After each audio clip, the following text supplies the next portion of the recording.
वर्गेण या कल्पिता श्रीमद् भागवतं प्रमाणममालं प्रेमा पुमार्तो महान् श्री चैतन्य महाप्रभुर्मतमिदं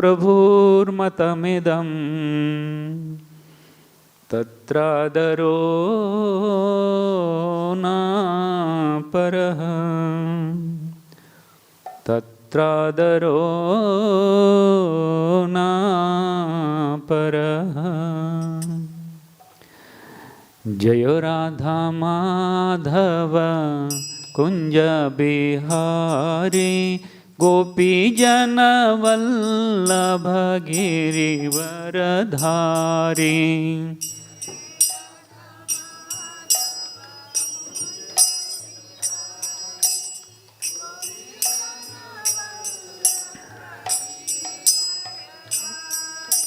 जय राधा माधव कुंज बिहारी गोपी जन वल्लभ गिरिवरधारी।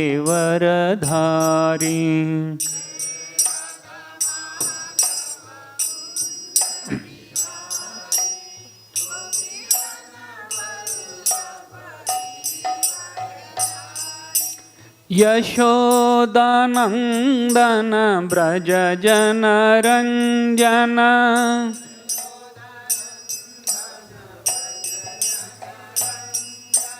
यशोदानंदन ब्रज जन रंजन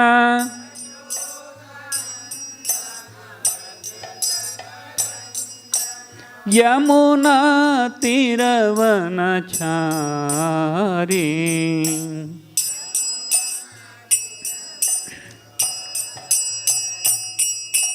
जय राधा माधव कुंज बिहारी गोपी जन वल्लभ गिरिवरधारी।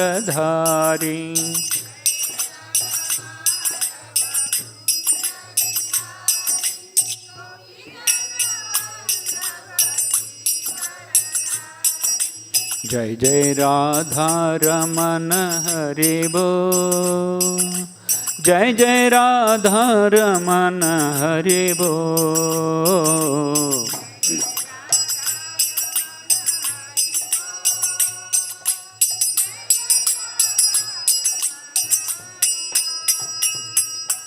हरे कृष्णा कृष्ण कृष्ण हरे हरे हरे राम राम राम हरे हरे।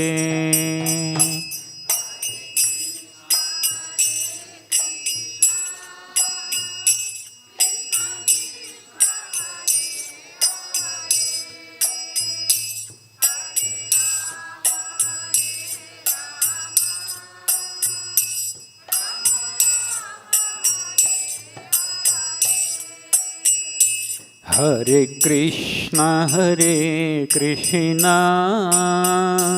कृष्ण कृष्ण हरे हरे हरे राम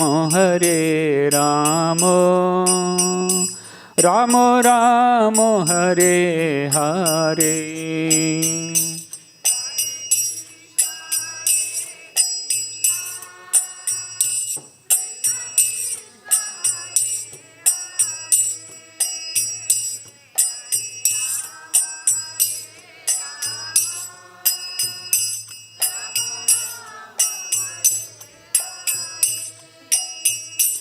हरे कृष्ण कृष्ण कृष्ण हरे हरे हरे राम राम राम हरे हरे।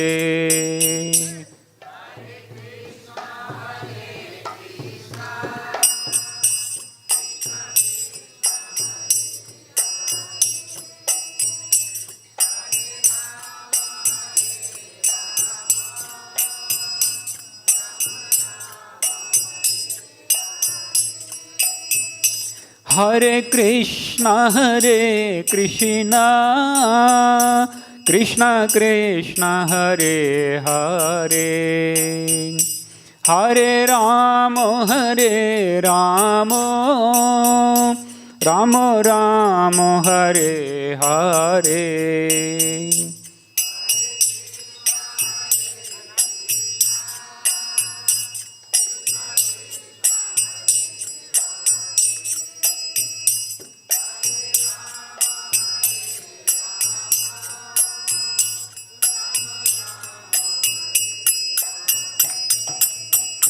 हरे कृष्णा कृष्णा कृष्णा हरे हरे, हरे राम राम राम हरे हरे।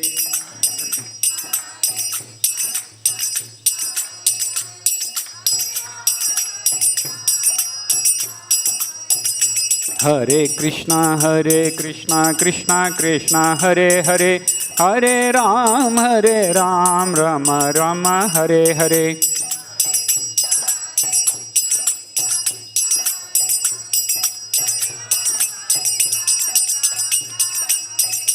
हरे कृष्णा कृष्णा कृष्णा हरे हरे, हरे राम राम राम हरे हरे।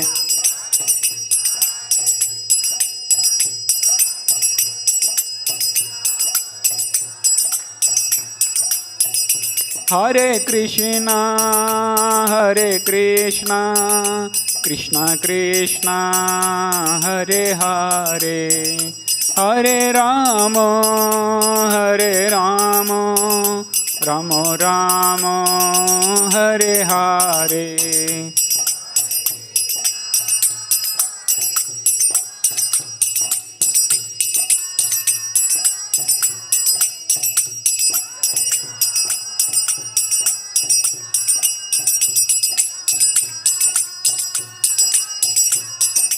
जय कृष्ण बलराम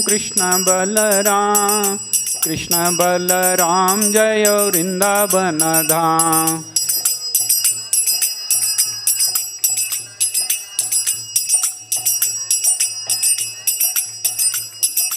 जय राधा श्याम सुंदर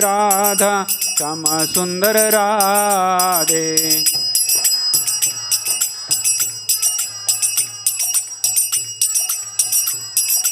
जय गौरनिताय जय गौरनिताय।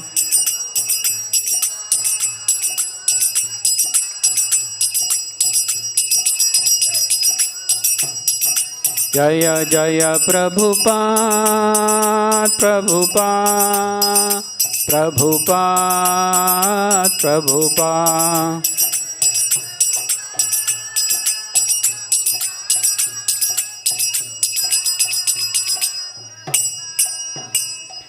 श्री श्री हरिनाम संकीर्तन की जय। ओम विष्णुपाद परमहंस परिव्राजकाचार्य अष्टोत्तर शतशत श्रीमद् भक्ति वेदांत स्वामी श्रील प्रभुपाद की, अनंत कोटि वैष्णववृंद की, नामाचार्य श्रील हरिदास ठाकुर की। प्रेम से कहो जय श्री कृष्ण चैतन्य प्रभु नित्यानंद, श्री अद्वैत गदाधर श्रीवासादि गौर भक्तवृंद की। श्री श्री राधा कृष्ण गोप गोपीनाथ श्याम कुंड राधा कुंड गिरि गोवर्धन की। हरिनाम संकीर्तन की। हरे कृष्ण महामंत्र की।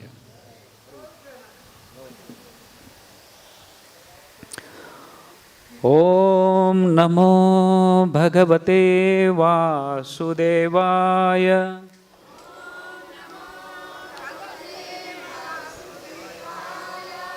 ओम नमो भगवते वासुदेवाय।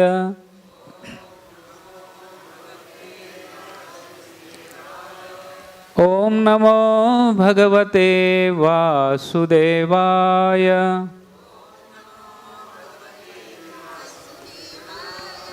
नारायणं नमस्कृत्य नरं चैव नरोत्तमं, देवीं सरस्वतीं व्यासं ततो जयम् उदीरयेत्। नष्टप्रायेषु अभद्रेषु नित्यं भागवत सेवया भगवतीरुत्तमश्लोके भक्तिर्भवति नैष्टिकी कृष्णाय वासुदेवाय देवकी नंदनाय च नंदगोपकुमाराय गोविंदाय नमो नमः। ओम अज्ञानतिमिरन्धस्य ज्ञानाञ्जनशलाकया चक्षुरुम् उन्मिलितं येन तस्मै श्रीगुरुवे नमः। श्रीचैतन्यमनोभीष्टं स्थापितं येन भूतले स्वयं रूपकदा मह्यं ददाति स्वपदान्तिकं वन्देऽहं श्रीगुरुः श्रीयुतपदकमलं श्रीगुरुन् वैष्णवांश श्रीरूपं साग्रजातं सहगणरघुनाथामितं तं सजीवं साद्वैतं सावधूतं परिजनसहितं कृष्णचैतन्यदेवं श्रीराधा कृष्णपदान् सहगणललिता श्रीविशाखान्वितां च नमो विष्णुपादाय कृष्णप्रेष्ठाय भूतले श्रीमते भक्तिवेदान्तस्वामिनिति नामिने नमस्ते सरस्वतीदेवी गौरवाणी प्रचारिणी निर्विशेष शून्यवादी पाश्चात्यदेशतारिणी जय श्री कृष्ण चैतन्य प्रभु नित्यानंद श्री अद्वैत गदाधर श्रीवासादि गौरभक्तवृंद। हरे कृष्णा कृष्ण कृष्णा हरे हरे हरे राम राम राम हरे हरे। मूकं करोति वाचालं पंगुं लंघयते गिरिं यत्कृपातमहं वन्दे श्रीगुरुं दीनतारिणी परमानन्दमाधवं श्रीचैतन्य ईश्वरम। हरे कृष्णा। सभी भक्तों को आज का प्रातःकालीन श्रीमद् भागवतम वर्ग के लिए स्वागत है। आप सभी भक्तों के चरणों में मेरा प्रणाम करते हुए मैं आपसे आशीर्वाद की कामना करूंगा। आप आशीर्वाद करिए ताकि आज का श्लोक और तात्पर्य को ठीक ठीक से चर्चा करें। हरे कृष्ण। श्रीमद् भागवतम स्कंद 9 अध्याय 24 और आज का श्लोक है 57, श्लोक क्रमांक 57। कृपया इसको दोहराइएगा। न हि अस्य जन्मनो हेतुः न हि अस्य जन्मनो हेतुः कर्मणो वा महीपते कर्मणो वा महीपते आत्ममायां विनेशस्य आत्ममायां विनेशस्य परस्य द्रष्टुरात्मनः परस्य द्रष्टुरात्मनः न हि यस्य जन्मनो हेतुः कर्मणो वा महीपते आत्ममायां विनेशस्य परस्य द्रष्टुरात्मनः न हि यस्य जन्मनो हेतुः कर्मणो वा महीपते आत्ममायां विनेशस्य परस्य द्रष्टुरात्मनः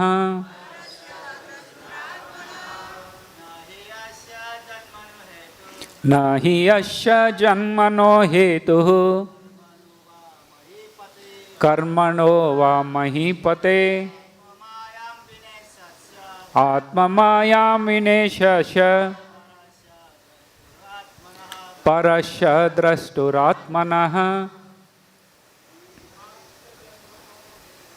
न हि यस्य जन्मनो हेतुः कर्मणो वा महीपते आत्ममाया विनेशस्य परस्य द्रष्टुरात्मनः न हि यस्य जन्मनो हेतुः कर्मणो वा महीपते आत्ममाया विनेशस्य परस्य द्रष्टुरात्मनः न हि यस्य जन्मनो हेतुः कर्मणो वा महीपते आत्ममाया विनेशस्य परस्य द्रष्टुरात्मनः न हि यस्य जन्मनो हेतुः कर्मणो वा महीपते आत्ममाया विनेशस्य परस्य द्रष्टुरात्मनः न हि यस्य जन्मनो हेतुः कर्मणो वा महीपते आत्ममाया विनेशस्य परस्य द्रष्टुरात्मनः। हरे कृष्णा।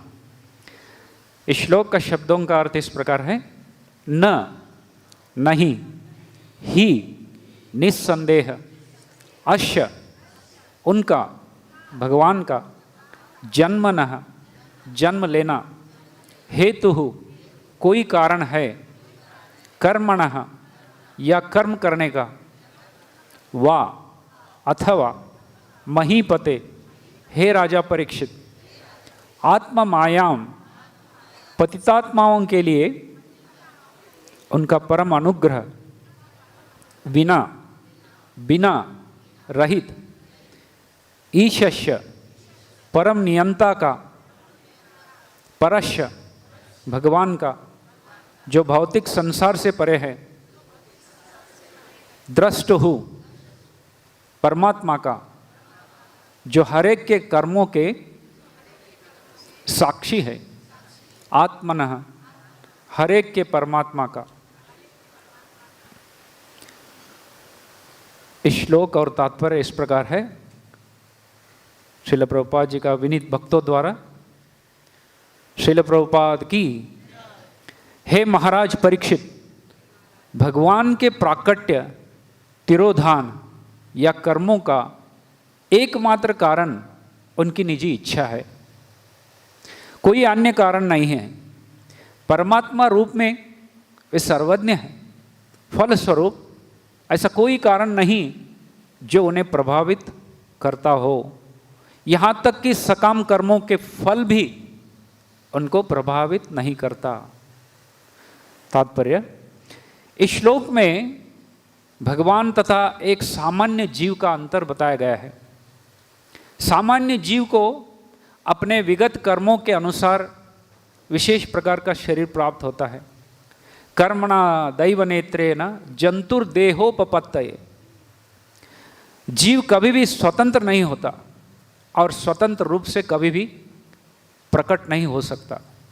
प्रत्युत उसे अपने पूर्व कर्म के अनुसार माया द्वारा उस पर थोपे गए शरीर को स्वीकार करना होता है।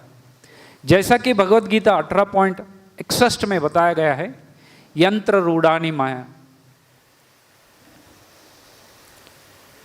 ईश्वर सर्वभूतानां हृद्देशे अर्जुन तिष्ठति, ब्राह्मयानि सर्वभूतानां यंत्र रूढ़ानी मायया। यह शरीर एक प्रकार का यंत्र है जिसे माया ने भगवान के निर्देशन में जीव को प्रदान किया है। अतएव जीव को अपने कर्म के अनुसार माया द्वारा प्रदत्त शरीर को स्वीकार करना पड़ता है। कोई स्वतंत्र रूप से यह नहीं कह सकता कि मुझे इस तरह का शरीर या उस तरह का शरीर दिया जाए। माया जो भी शरीर प्रदान करती है, मनुष्य को वही स्वीकार करना पड़ता है। ऐसी है सामान्य जीव की स्थिति। किंतु जब कृष्ण अवतरित होते हैं तो वे पतित आत्माओं पर अनुग्रहवश ऐसा करते हैं, जैसा कि भगवत गीता में बताया गया है 4.8, परित्राणाय साधूनां विनाशाय च दुष्कृतां धर्म संस्थापनार्थाय संभवामि युगे युगे। मैं साधुओं का उद्धार करने तथा दुष्टों का विनाश करने और धर्म की फिर से स्थापना करने के लिए युग युग में अवतार लेता हूँ। भगवान को प्रकट होने के लिए बाध्य नहीं किया जाता। निस्संदेह उन्हें असमौर्ध्व कहा गया है। असमौर्ध मतलब कोई उनको प्रभाव नहीं कर सकता, कोई उनको जीत नहीं सकता। विश्वकोश के अनुसार माया शब्द का प्रयोग मिथ्या अहंकार के रूप में किया जाता है और दया के रूप में भी। सामान्य जीव जिस शरीर में प्रकट होता है वह उसके लिए एक प्रकार से दंड है। जैसा कि भगवान भगवद गीता 7.14 में कहते हैं, दैवी ही ऐशा गुणमयी मम माया दुरत्यय मामेव ये प्रपद्यन्ते मायाम एताम तरन्ति ते। मेरी इस दैवी शक्ति को जो 3 भौतिक गुण से बनी है पार कर पाना बहुत दुष्कर है। लेकिन जब श्री कृष्ण अवतरित होते हैं तो माया का अर्थ होता है भक्तों तथा पतित आत्माओं पर कृष्ण की कृपा या अनुग्रह। भगवान अपनी शक्ति से हर एक का भी उद्धार कर सकते हैं, चाहे वह पापी हो या पुण्यात्मा। ये भगवान के इच्छा के ऊपर निर्भर है। हरे कृष्णा।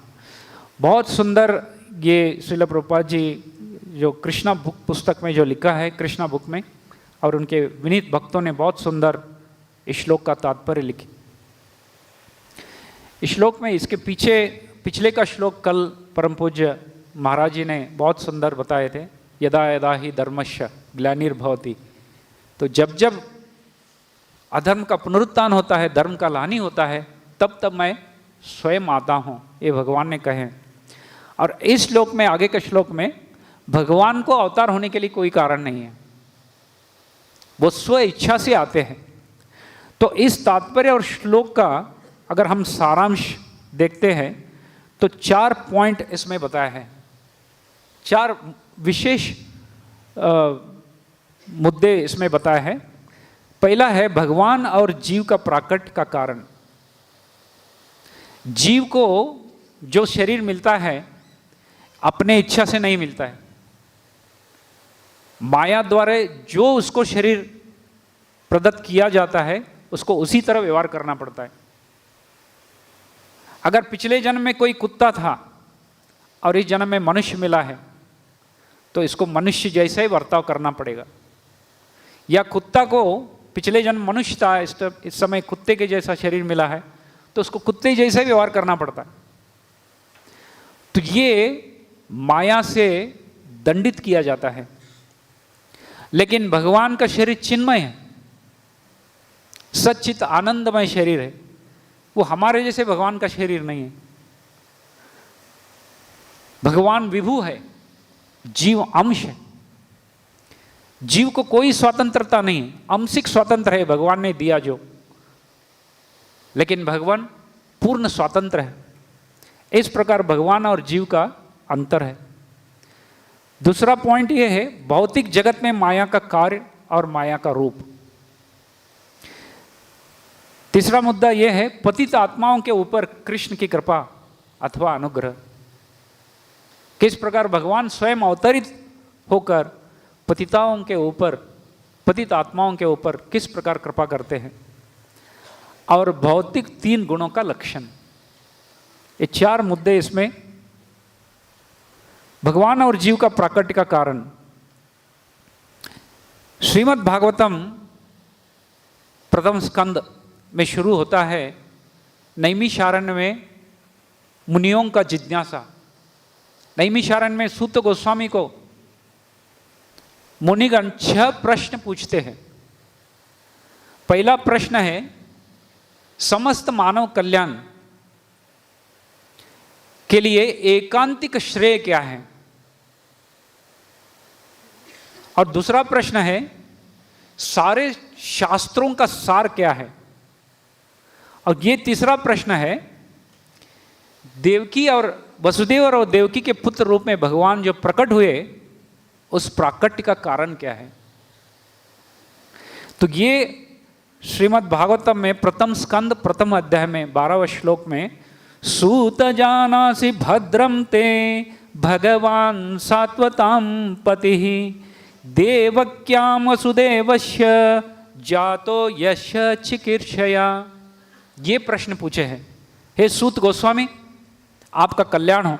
आप जानते हैं कि पूर्ण पुरुषोत्तम भगवान देवकी के गर्भ से वसुदेव के पुत्र के रूप में किस प्रयोजन से प्रकट हुए।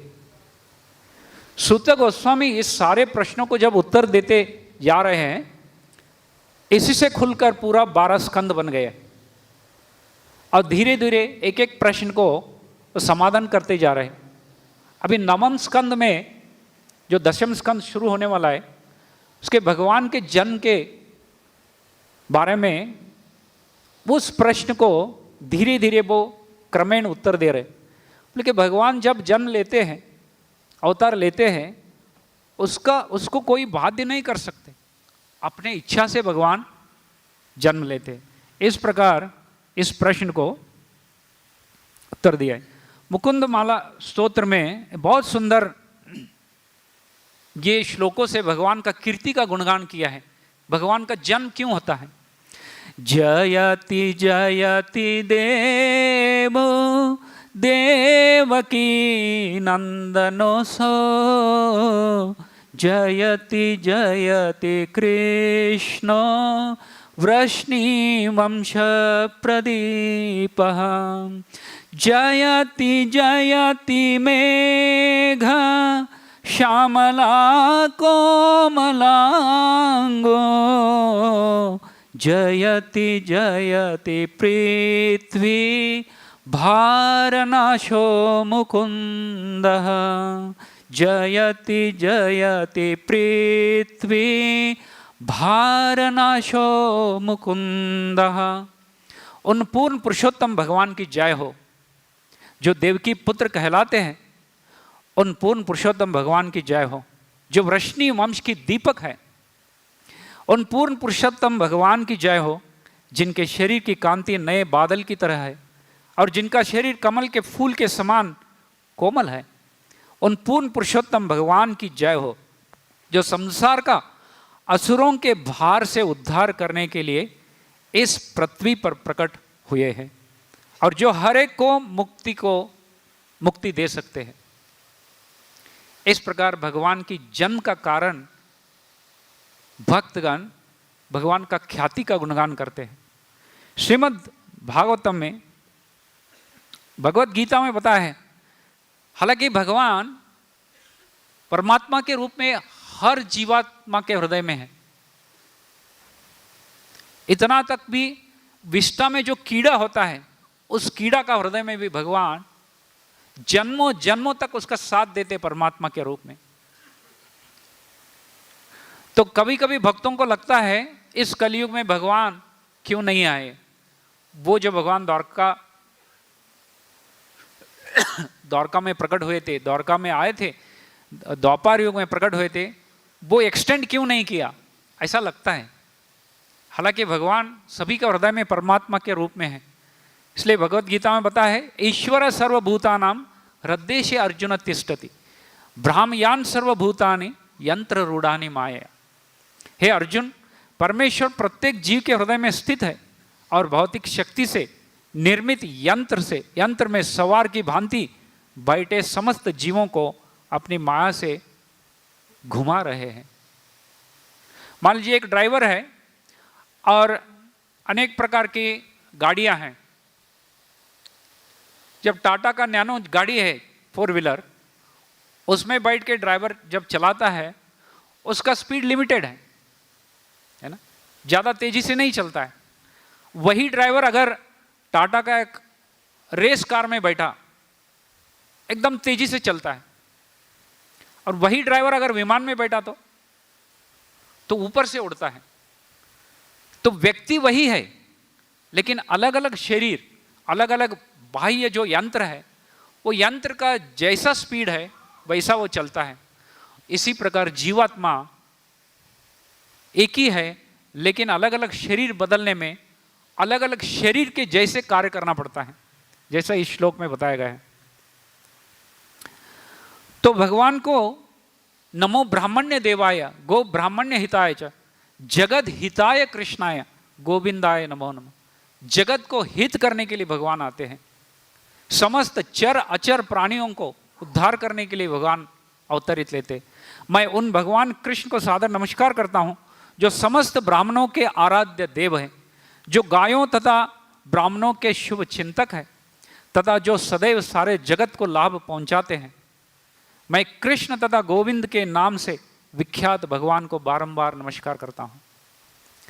श्रीमद् भागवतम में सुखदेव गोस्वामी दशम स्कंद का अंतिम अध्याय जो है उसमें भगवान के प्राकट्य को, जिस प्रकार भगवान स्वयं इच्छा से और भक्तों को आनंद देने के लिए आते हैं, इसको कहने के लिए बहुत एक सुंदर श्लोक से भगवान का कीर्ति का गुणगान किए हैं। वो इसी प्रकार है, पहले मुकुंदमाला स्तोत्र जैसे।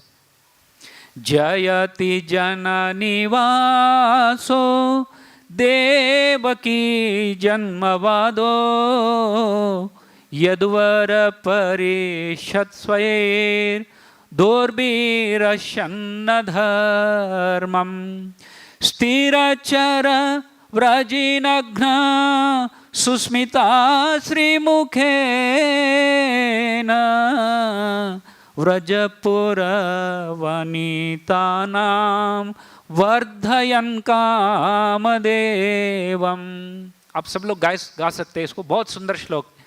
जयति जननी वासो देवकी जन्मवादो यदुवर परिषत् स्वैर दुर्भिरशन्न धर्मं स्थिरचर व्रजिनघ्न सुस्मिता श्रीमुखेन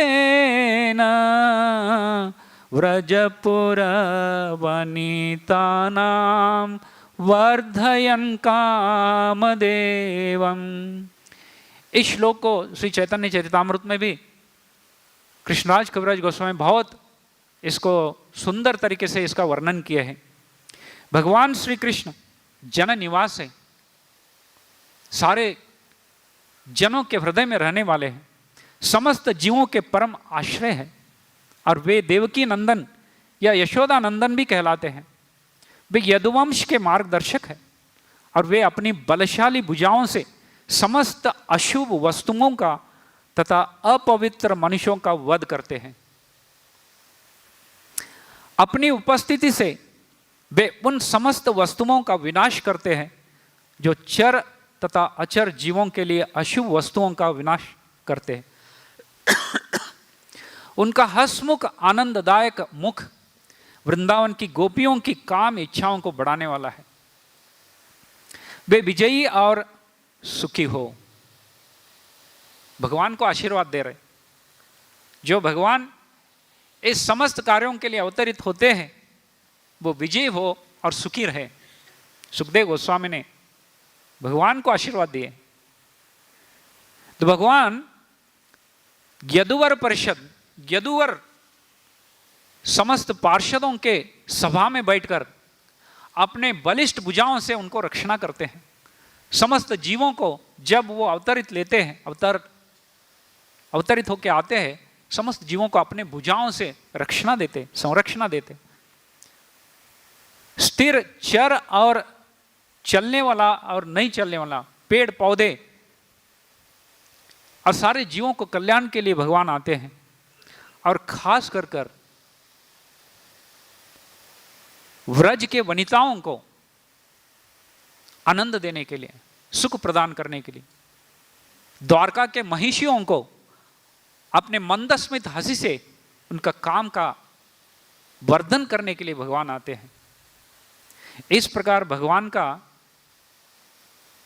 अवतार या भगवान का जन्म लेने का उद्देश्य क्या है, अलग अलग दृष्टिकोण से ये श्रीमद् भागवतम में बताया है। जीवात्मा लेकिन अपने इच्छा से जन्म नहीं लेता है, माया के द्वारा इसको एक शरीर थोपा जाता है, उसको कोई स्वतंत्र नहीं। और जीवात्मा जब भी आता है 4 दोषों से युक्त है।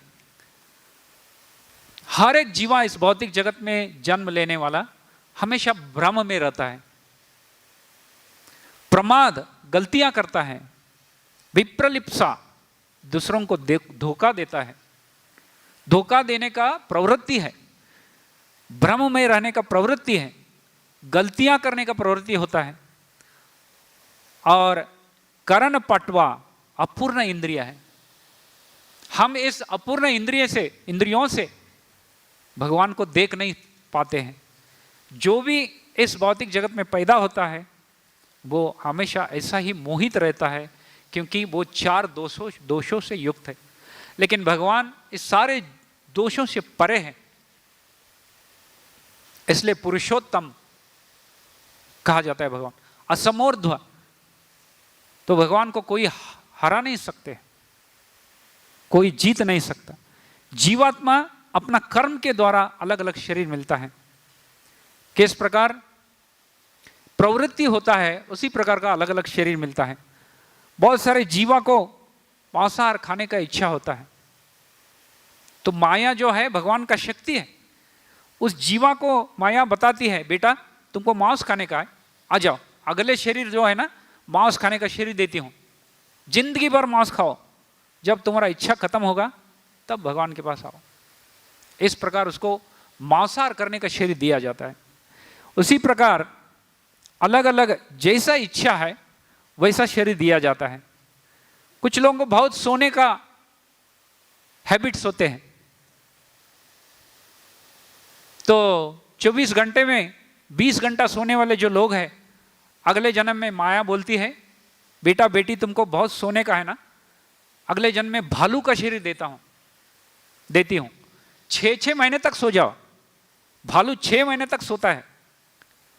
ये अपने कर्म के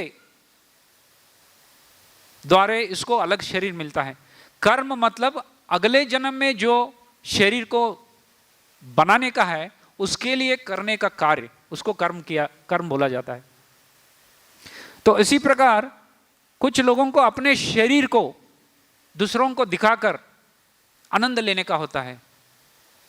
सिनेमा नटिया होते हैं, नट होते हैं, अपने शरीर को एक्सपोज करते हैं, तो माया बोलती है, बेटा बेटी तुमको शरीर एक्सपोज करना है, आओ अगले जन्म में तुमको पेड़ का शरीर दे दूंगी, धूप में, बरसात में, हवा में तुम्हारा शरीर का एक्सपोज करो, आनंद ले लो।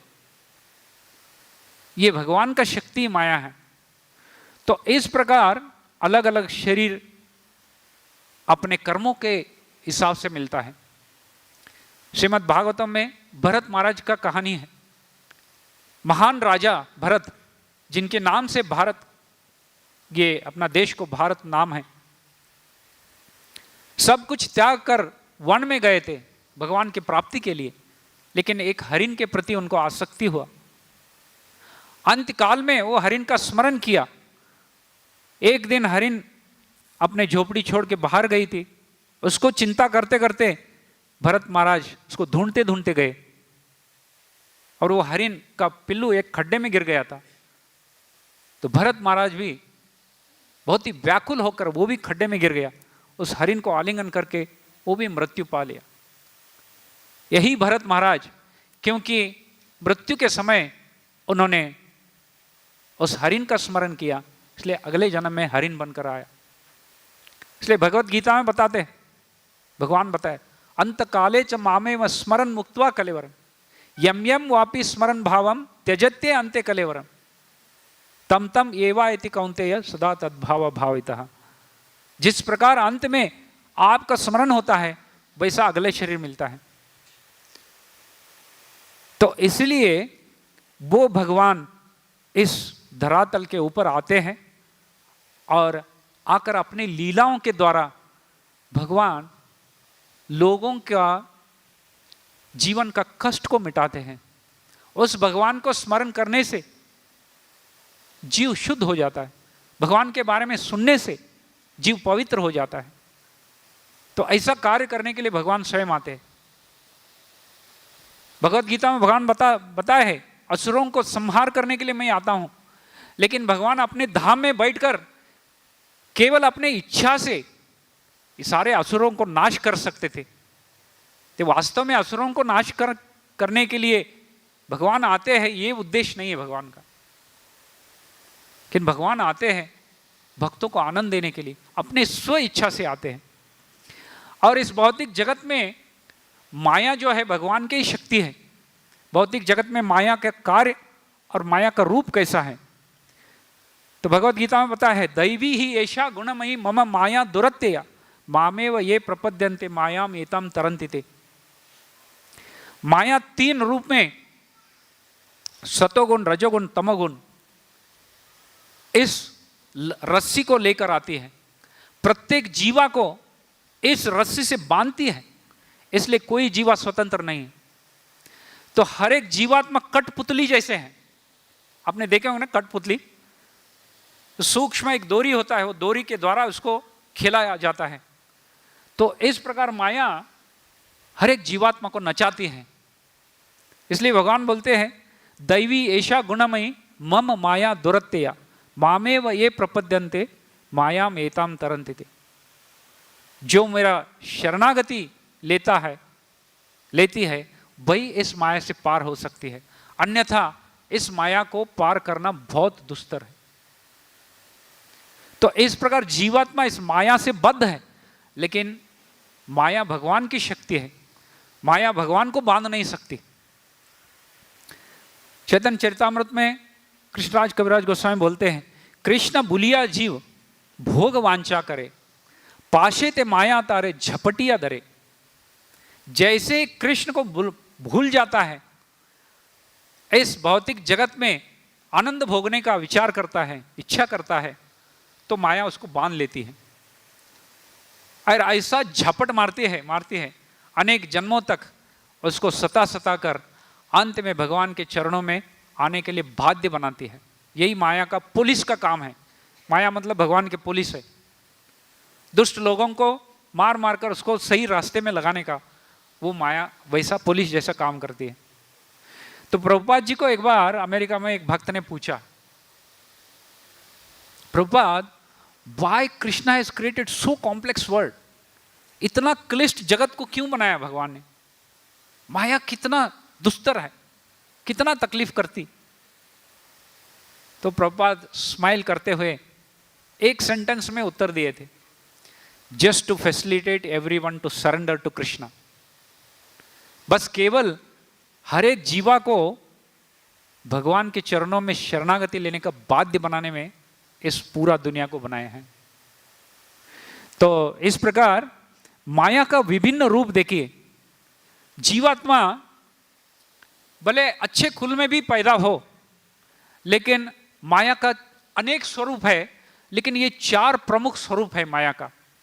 सबसे पहले संपत्ति के प्रति लगाव बना के रखती है जीवात्मा को। यह विश्वास कराती है माया कि धन, शक्ति या स्थिति स्थायी रूप में है और वही खुशी ला सकती है। ये माया द्वारा रचित विचार है जीवात्मा को। इसलिए संपत्ति के प्रति, धन के प्रति और शक्ति के प्रति, अपना स्थिति पद के प्रति इतना आसक्त होकर बैठता है जीवात्मा, वही जीवन का लक्ष्य मान के बैठता है। ये माया का एक चाबुक है। दूसरा है अहंकार के साथ पहचान। अनंत स्वयं के लिए अस्थायी शरीर और मन को गलत समझना। यह शरीर स्थायी है, परमानेंट है, ऐसा समझकर शरीर के प्रति लगाव बना के रखना, ये माया का दूसरा स्ट्रेटजी है। तीसरा रूप है माया का सांसारिक इच्छाओं का पीछे भगाना, संवेदी सुखों का पीछे करना जो क्षण भंगुर है, अस्थायी है। इंद्रिय सुख भोग के लिए जीवात्मा को दौड़ाती है। यही भोग सबसे अच्छा है इस जगत में, ऐसा मानकर जीवात्मा भगवान को भूल जाता है। और चौथा माया का चाबुक है मृत्यु का भय। जीवात्माओं में मृत्यु का भय बना के रखती है।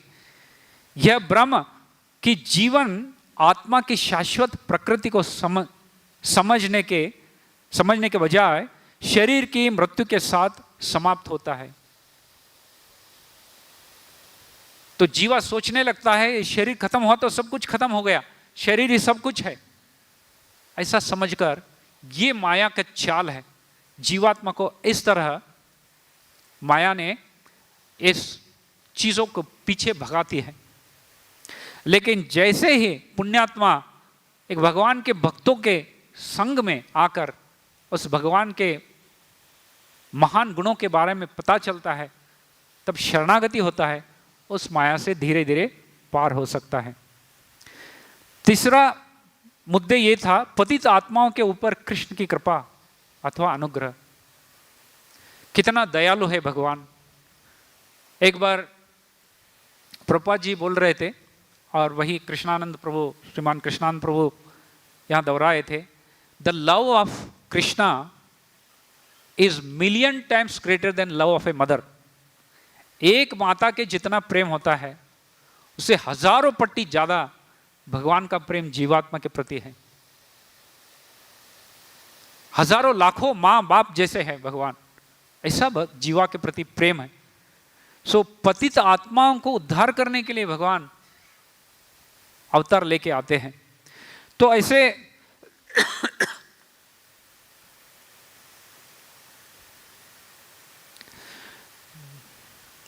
तो कृष्ण कृपा कटाक्ष में शंकराचार्य जी ने बोलते हैं भूमि का भार उतारने वाले, भव सागर से तारने वाले कर्णधार श्री यशोदा किशोर चित्त चोर को मेरा नमस्कार है। कमनीय कटाक्ष चलाने की कला में प्रवीण, सर्वदा दिव्य सखियों से सेवित, नित्य नए नए प्रतीत होने वाले नंदलाल को मेरा नमस्कार है।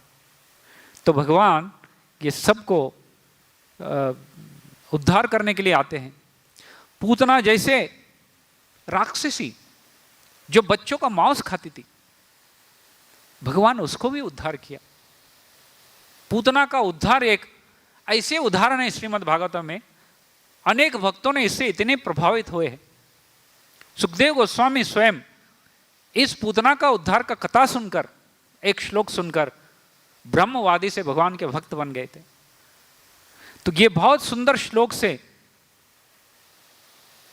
सुखदेव गोस्वामी ने बताया है दशम स्कंद का 6 अध्याय में, पूतना लोक बालग्नि राक्षसी रुधिरासना जीघांसयापि हरये स्तनं दत्वापसद्गतिं किं पुनः श्रद्धया भक्त्या कृष्णाय परमात्मने यच्छन्न प्रियतमं किं नो रक्तास्तन्मातरो यथा पूतना लोक बालग्नि। पूतना सदा ही मानव शिशुओं के खून की प्यासी रहती थी और इसी अभिलाषा से वह कृष्ण को मारने आई थी, किंतु कृष्ण को स्तनपान कराने से उसे सर्वोच्च पद प्राप्त हो गया।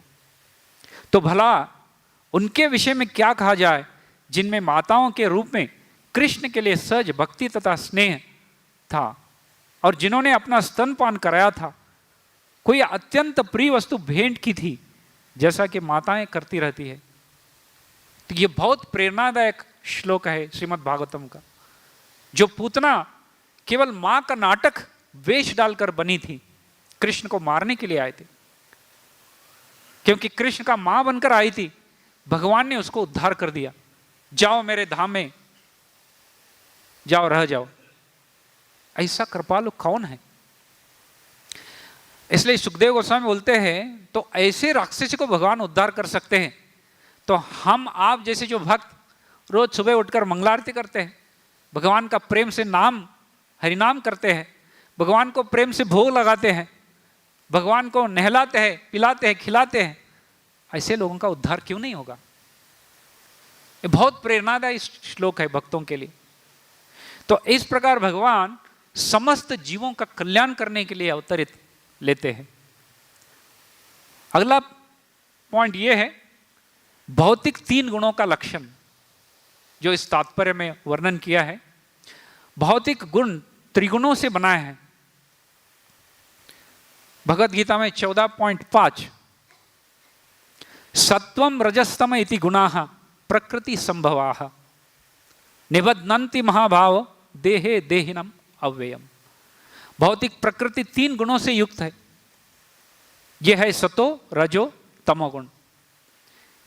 हे महाभाव अर्जुन, जब शाश्वत जीव प्रकृति के संसर्ग में आता है तो वह इन गुणों से बांधा जाता है। तो इसको प्रकृति का गुण जो है, गुण मतलब रस्सी, रस्सी को भी गुण बोला जाता है। ये रस्सी जो पिड़ के जो बांधा हुआ रहता है, ऐसा सत्वगुण रजोगुण तमोगुण से इसको पिड़ के बांधा है रस्सी। तो इसको समझाने के लिए, समझने के लिए मान लीजिए 3 अगर कलर लिया हमने, बच्चों खेलते हैं ना तो क्रेयोनिक्स से जो पेंट में मिक्स करते हैं, एक है पीला रंग जो सत्वगुण, रजोगुण लाल रंग के, तमोगुण ब्लू रंग के, नीला रंग के। 3 रंग को अलग अलग मात्रा में अगर मिक्स कर दिया तो अनेक रंग बन जाता है। जैसा कि इधर देखिए, ग्रीन और येलो मिक्स किया तो पोपट ग्रीन बनता है, और लाल और ऑरेंज मिक्स किया तो जांबली रंग बनता है। तो इस प्रकार 3 रंग से अनेक रंगों को बना सकते हैं, उसका परमिटेशन कॉम्बिनेशन से। तो इसी प्रकार सत्वगुण रजोगुण तमोगुण का जो शरीर है, थोड़ा थोड़ा इसका मिक्स करके 84 लाख प्रकार का शरीर बनाया जाता है। ये सब सतो रजो तमो का मिश्रण से बनाया है। इसलिए पद्म पुराण में बताया जाता है कि 84 लाख प्रकार के योनि कैसे बनाए हैं। पुरुष प्रकृति स्तो ही भुंगते प्रकृति जान गुणान कारणम गुण संगोष सद असद योनि जन्मशो। इस प्रकार जीव प्रकृति के 3 गुणों का भोग करता हुआ प्रकृति में ही जीवन बिताता है, या उस प्रकृति के साथ उसकी संगति के कारण है। इस तरह उसे उत्तम तथा अदम योनि मिलती जाती है। तो देहिनो अस्मिन यथा देहे कौमारम यौवनम जरा तथा देहांतर प्राप्ति धीरस्तत्र न मुह्यति। तो कृष्ण को भूलने के कारण ये 84 लाख अलग अलग प्रकार के योनियां मिल जाता है, अलग अलग प्रकार के शरीर मिलते हैं। तो पद्म पुराण में तो भगवान प्रभुपाद जी के भक्त यशोदा मैया ने बहुत सुंदर एक बार बताए थे, कृष्ण को भूलने के 84 लाख अलग अलग प्रकार के उपाय हैं। There are 8.4 million ways to forget Krishna, ऐसा उन्होंने बताए थे। कृष्ण को भुलाने का 84 लाख उपाय है। इसीलिए पद्म पुराण में बताया है, जलजा नवलक्षानि स्थावरम लक्ष्य विंशति क्रमयो रुद्र संख्याकः पक्षिणाम दशलक्षणाम त्रिंश लक्षानि पशव चतुर्लक्षानि मानव। जल में रहने वाले 9 लाख, अचर प्राणी पेड़ पौधे 20 लाख, चलने वाला पेट से चलने वाले 11 लाख, पक्षी 10 लाख, पशु मांसाहार प्राणी 30 लाख, और 4 प्रकार के अलग अलग मानव के शरीर है। स्वर्ग में रहने वाले, पाताल लोक में रहने वाले, भूलोक में रहने वाले। इस प्रकार अलग अलग शरीर जो है, ये सब भगवान को भूलने के कारण है। इसी भूल को वापस याद कराने के लिए भगवान आते हैं। उनके इच्छा के अनुसार जब जीवात्मा भगवान को याद करता है, इस शरीरों से मुक्त हो जाता है। इस प्रकार इसलिए प्रहलाद महाराज भगवान से प्रार्थना करते हैं। ये संपूर्ण शरणागति है प्रहलाद महाराज जी का। यस्मिन् यतो यर्हि येन च यस्य यस्मात् यस्मै यथा यदुतया स्वपरः परो वा भाव करोति विकरोति पृथक् स्वभावः संचोदितस्तिदखिलं भवता स्वरूपम। हे प्रभु, इस जगत में प्रत्येक व्यक्ति प्रकृति गुणों सतो रजो तथा तमो गुणों के अधीन है। सर्वोच्च व्यक्ति ब्रह्मा जी से लेकर एक क्षुद्र चिंटी तक सारे प्राणी इन्हीं गुणों के वशीभूत होकर कार्य करते हैं। अतएव इस जगत में सारे व्यक्ति आपकी शक्ति के वशीभूत है।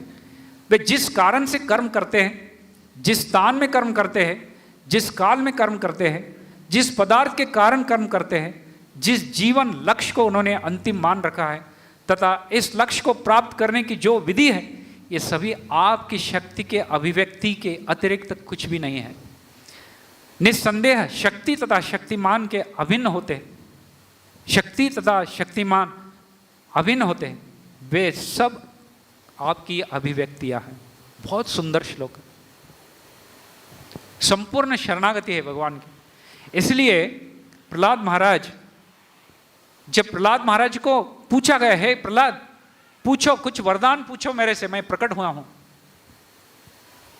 तो प्रहलाद जी हाथ जोड़कर प्रार्थना करते हैं, यस्मात् प्रिया प्रिय वियोगा संयोग जन्म शोकाग्निना सकलयो निषुदयमानः दुःखौषधं तदपि दुःखं तद्दीय अहं भूमन् भ्रमामि वद मे तव दास्ययोगं भूमन् भ्रमामि वद मे तव दास्ययोगम। हे महान, हे परमेश्वर, प्रिय तथा अप्रिय परिस्थितियों के संयोग तथा उनके वियोग से मनुष्य को कभी स्वर्ग कभी नरक और अत्यंत सोचनीय स्थिति को प्राप्त होता है। मैंने मानो संताप की अग्नि में जल रहा हो। यद्यपि इस दुखमय जीवन से निकलने के लिए अनेक औषधियां हैं, किंतु भौतिक जगत में ये सारे औषधियां दुखों से भी अधिक कष्टकारक है। अतएव मैं सोच रहा हूं कि इसकी एकमात्र औषधि आपकी सेवा में संलग्न होना है। कृपया मुझे ऐसी सेवा का उपदेश करें। हे भगवान, आपके चरणों का भक्ति मुझे प्रदान करिए। इसके अलावा प्रहलाद महाराज और कुछ नहीं चाहते हैं, क्योंकि स्वर्ग में नरक में कहीं भी जाए तो प्रत्येक जीवा इस दहता हुआ अग्नि से व्याकुल है। स्वर्ग में भी कष्ट है, नरक में भी कष्ट है, और इस भूमंडल में भी कष्ट है। आपको भूलकर जीवात्मा इस भौतिक जगत में भोग करने के लिए आता है, कष्ट भोगता है। हे भगवान, देना ही है तो आपके चरणों का भक्ति दीजिए। इस प्रकार उन्होंने प्रार्थना की। इसी को, इस भक्ति को स्थापन करने के लिए भगवान अलग अलग युग में अलग अलग अवतार लेकर आते हैं स्वयं इच्छा से, और हर जीवात्मा को उद्धार करते हैं। हरे कृष्णा। बहुत बहुत धन्यवाद।